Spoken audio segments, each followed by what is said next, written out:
Hammamiz biladigan koreys salatlari ortida aslida qanday mashaqqatli va fojiali taqdir turganini bilarmidingiz?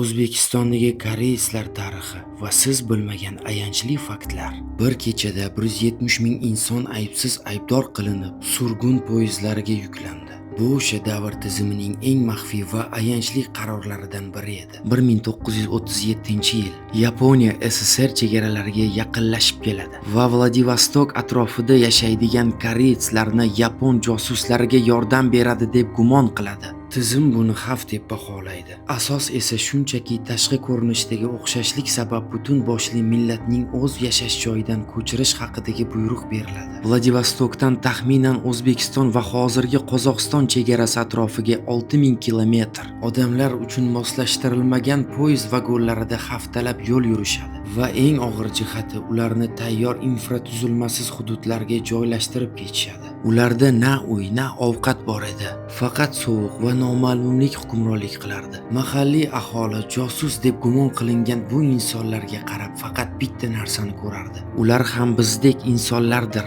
va o'zbeklar o'zlari och bo'lsa-da bag'rini ochdi. Uy-joy berdi, non berdi va o'zbeklar ularni o'z aka-ukalaridek qabul qilishdi. Bugungi koreys mahallalari bu insoniylik g'alabasining yorqin namunasi edi.